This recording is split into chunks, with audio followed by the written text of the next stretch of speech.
Hello, welcome to our latest toolbox video. This is Emma again.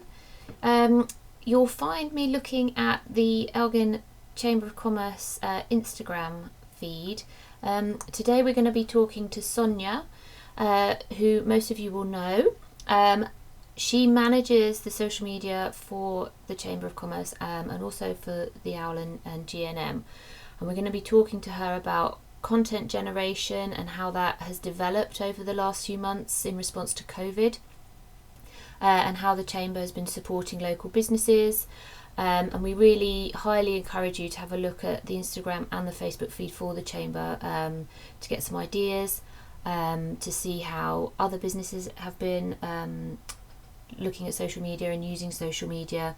And you'll see in the interview really sort of the main takeaways that we want to give you are sort of creative thinking, collaborating with other people, other businesses, with the Chamber, really just having a go. I know a lot of people don't feel confident online, but the only way to develop that confidence is just to go for it.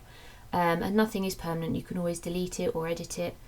And also, most importantly, that the support is out there from the Chamber, from the city. If you feel like you need support, then please do get in touch with Sonia, and she can either help you herself or direct you to someone who is able to help, or a resource that you will find useful. So I'm going to stop scrolling through this lovely feed now, and we will get on with the interview. Thanks very much.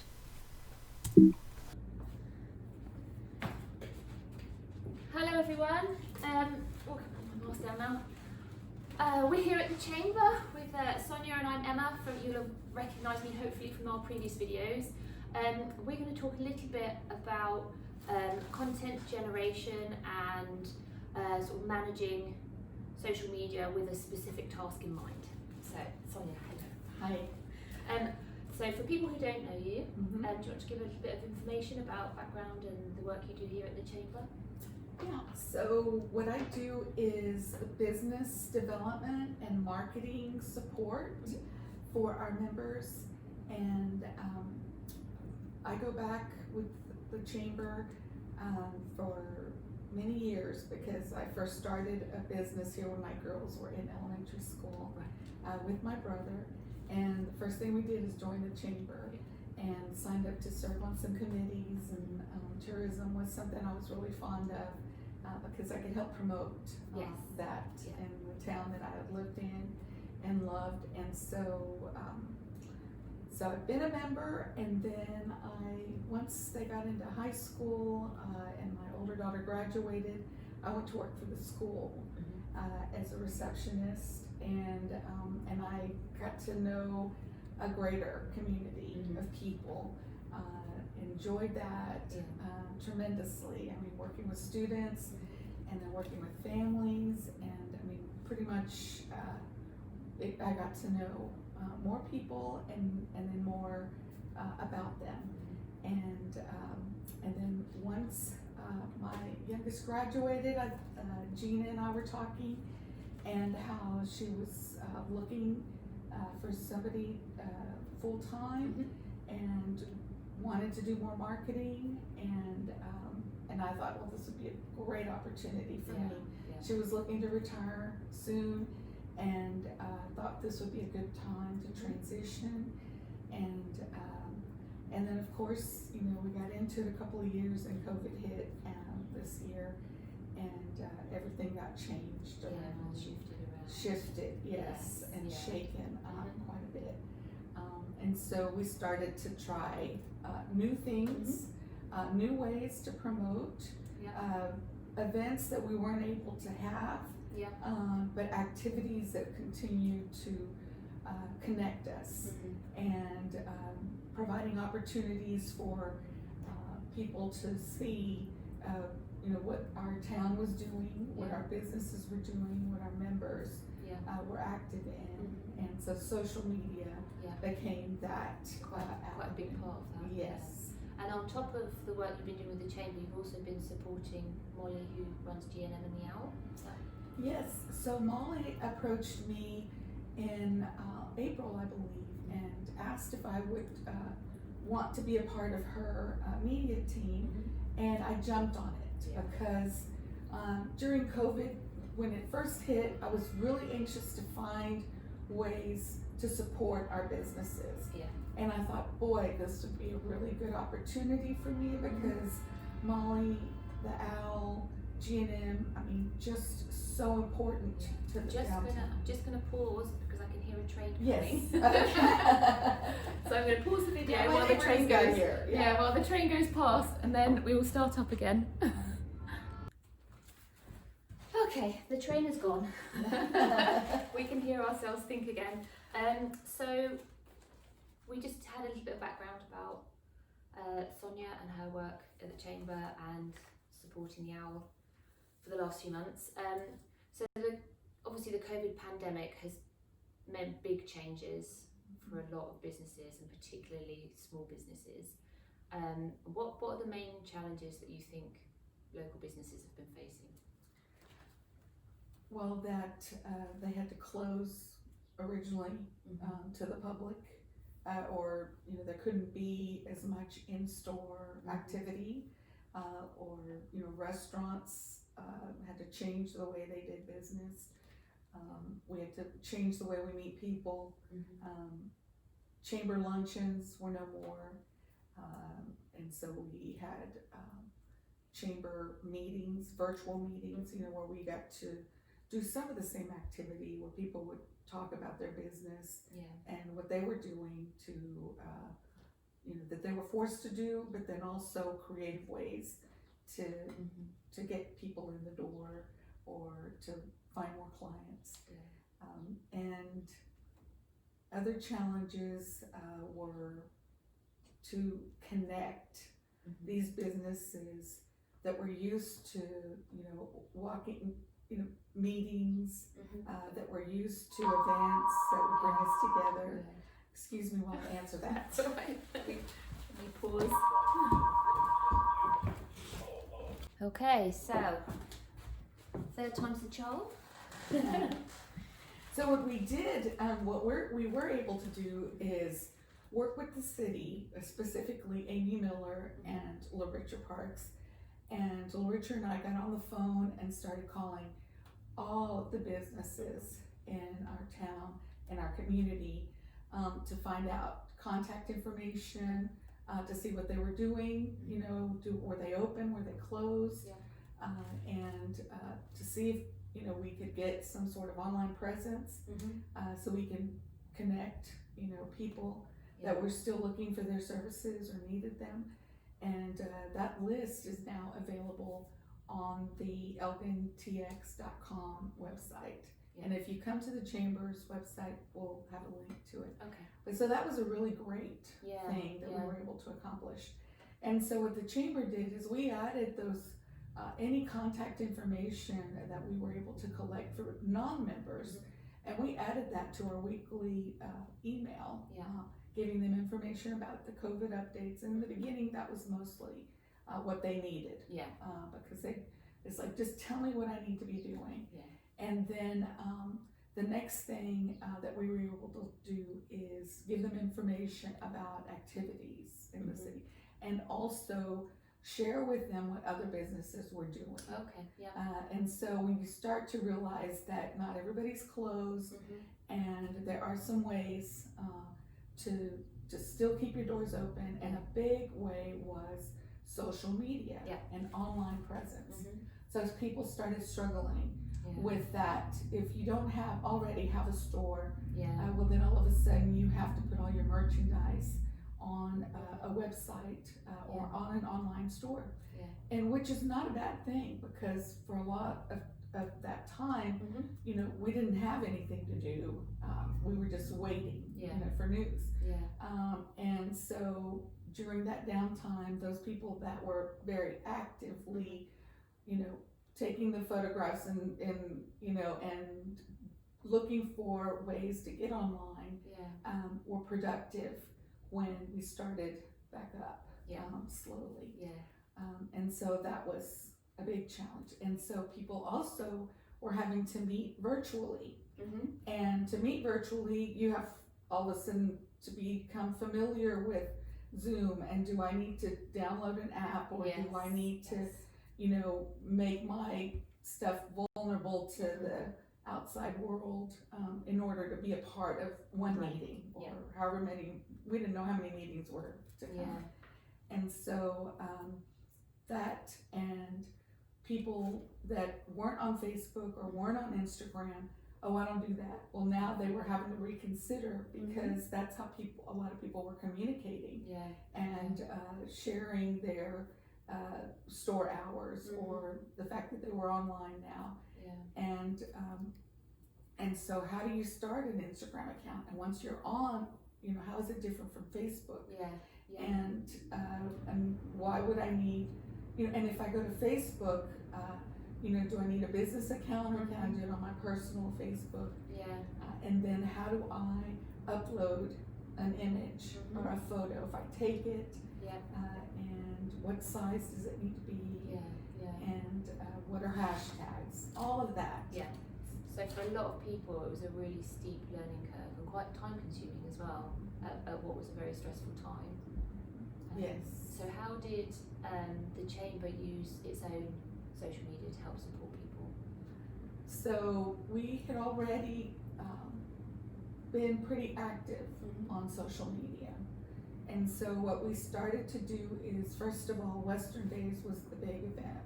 That didn't happen physically.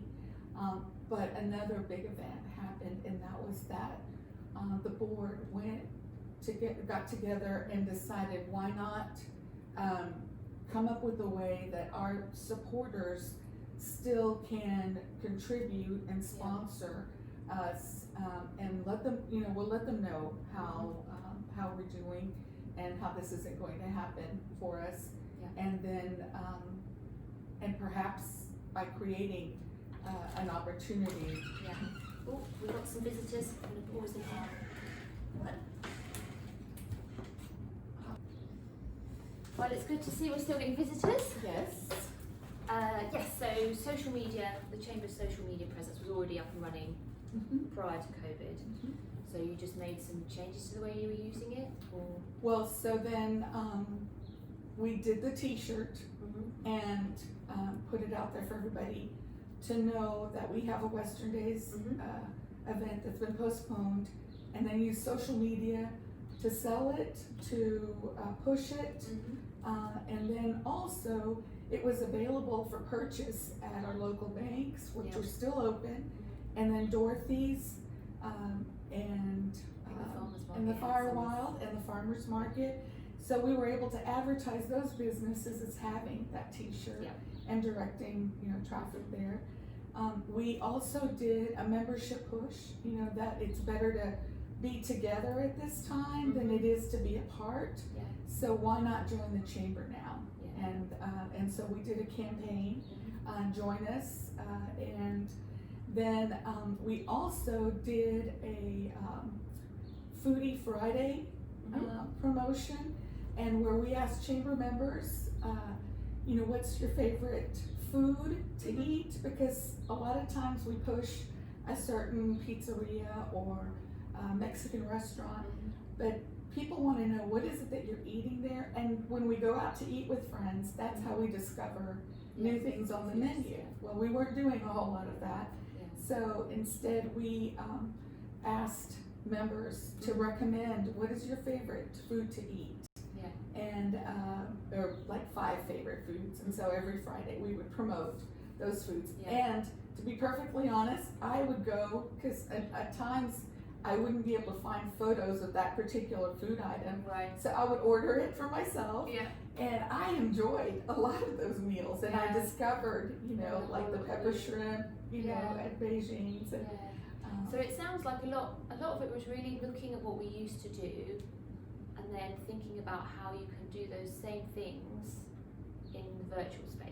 Yes. So just having to be a little bit creative about how you went about that sort of thing, and what sort of responses did you get to those? Well, I think there were some shares, which was good, and also people were trying out new foods. I think the restaurants appreciated it as well, and it was something we could have fun with on Fridays. I will say that I stock up on photos. Really, I'm taking photos all the time. If we have a great sky, then we have a great backdrop to people walking downtown, shopping, or the parks, and the parks does a great job of promoting parks through photography, and events that are safe, and that's, so I was pulling from some of those photos. Yeah, and that's really good advice, I think, because one of the things that certainly I've struggled with when we talk about some content generation and keeping, a regular presence online is time. Yes. So I'll have a week, so we were talking just now, this week's been really busy for both of us, and so we haven't had time to go out and take pictures and to think of ideas, but because we've got this sort of bucket of, stuff that we've been keeping topped up, it's easier for us just to pull something out of there and still keep that presence and that. Yes, and for the OWL and G&M, that is so easy. I mean, just to walk so much in. to look at, I've walked into those two places so many times, and every time there's something different that I see, and you wouldn't think that. And I have the opportunity to photograph and then save it. If that item is still in stock. But also the walls, the mural, the patio, the bar, the candy bar at G&M, and so those sorts of things are treasures, and I collect a lot of those on my phone, and I started creating albums. I didn't have to before because it was mostly, just random stuff. But those albums really help me to keep it organized. And do you find you take a different approach? The Chamber is obviously an organisation that's supporting a lot of businesses, whereas the OWL is one of those businesses, and G&M is one of those businesses. Do you find you take a different approach with the social media from that perspective? It's a different approach because the audience is a little different for each, even between the OWL and G&M. And so, and really, if you study the Chamber and the members, then you can right away tell who your audience is. And it's where, we really want to get the word out to everyone. There are certain people that are always looking for something like what we offer. And I know that for Chamber members, it could be automotive services, it could be shopping, it could be eating, and it could be insurance, and they are looking for us to recommend those services as well. And our members are looking for us to recommend them. And so you don't really do as in-depth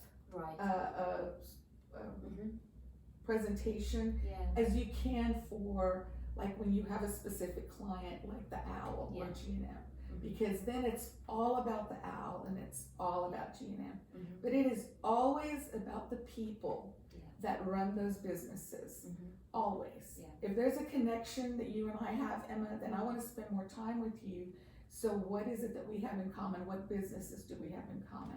It's the same way with a Chamber luncheon.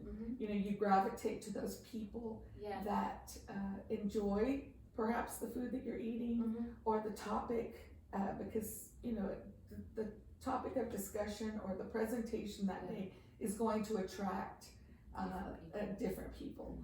And I think that, like, for the OWL, I see that on its website before I came, even was that it's the living room for Elgin. And it is. You find out a lot of things about the activity in Elgin because you have an opportunity to talk to, I remember when you were working there, that's how I first met you, and Mary Beth, and then certainly Molly and Gary and Tina. So there are opportunities to meet people and to find out, what else goes on here when I'm not here, and what do you recommend I do in Elgin. That's another, in any of these shops that you walk in, you want to be known to them so Mhm. that they can also recommend your services. Yeah. So when you can do things together, like the wine tasting that's happening tonight, Yeah. Firewild is providing, the cheese Yeah. and the fruit Yeah. to go with the wine. So they teamed up Yeah. to do that. And I think there's been quite a lot of that. Sort of one of the positives, if there are any, from the pandemic is that I think people have been more open to collaboration. And, Yes. they've been looking for ways to support one another in sort of online as well as in the sort of physical world as well. Well, like early on, when we started the social media, shifting the social media plan for G&M and the OWL, we talked about, well, it's real important that we promote our neighbors as well, Mhm. because we're in this together. I mean, Yeah. it's like we've got to help each other out. Mhm. And so we did the local love, little circle, and we would promote these businesses and tag them and talk about about them. Yeah. We did that for a while, and that was a really good thing Mhm. for us, Yeah. and for the chamber, and Yeah. for Visit Elgin, Texas, Mhm. which is another thing that we do, is that we tag those three, Yeah. the city, and then Visit the tourism Mhm. part of it, and then the chamber, Yeah. the businesses that it represents. So that's been very helpful as well. And I think as far as your own sort of experience, so I think for a lot of people, certainly doing the toolbox with you and Stacey, I think I've realised how much there is to learn for some people and how scary that can be. So you had a social media presence already, but how do you feel your confidence has grown? Are you glad that you've had the opportunity to learn more about it and to explore it more? Yeah, well, in developing the toolbox, the Tuesday toolbox idea, I did a lot of research about what was already out there, and a lot of those times there were seminars that were, held at lunchtime, and a lot of people lose track of time and they miss that window. And I thought, well, it would be good if people realized, for one, that we have local resources, and two, we can just record them and put them on our blog at the chamber and on YouTube, and people can come back to them. And in sitting down with you and Stacey and just sort of brainstorming, Pinterest came up, YouTube, LinkedIn, different things that hadn't come up in the survey that I did with our members about what services would you need help with on social media. What are the questions you have? Which is what jump started the topics discussion for us. And so I became excited that oftentimes I work alone at night developing and brainstorming, and now there's you and there's Stacey, talking about your experiences, and we get to share in that and help each other along. But yeah, it's been a fun thing to watch. And Megan Gonzalez contributing, to the Zoom meetings. That was a lot of fun. Dina brought her in, and so I was real grateful for that as well. So just to finish off then, what advice would you give to local businesses who are still maybe struggling with social media or a bit nervous about it? Well, first of all, we are available, and we have presented information about how to get in touch with us. But you can always call here at the chamber, because as a marketing and business development arm of this organization, I mean, really, there's only two of us, so that's just, we kind of just cross over and do things. It's a lot of teamwork. What we can do for you, though, is point you in the direction, or give you, we may not have all the answers. We definitely don't have all the answers about social media, but boy, we've done so much research that we could probably give you a resource, or point you in a direction to go. There's the 5-minute social media expert on YouTube that has some great advice and some great ideas, and that's one, And then certainly you and Stacy have presented other Yeah. suggestions as well as far as how to go for creative and Yeah. things. So I think the key message is really get creative, give it a go. You can't really get it wrong. No.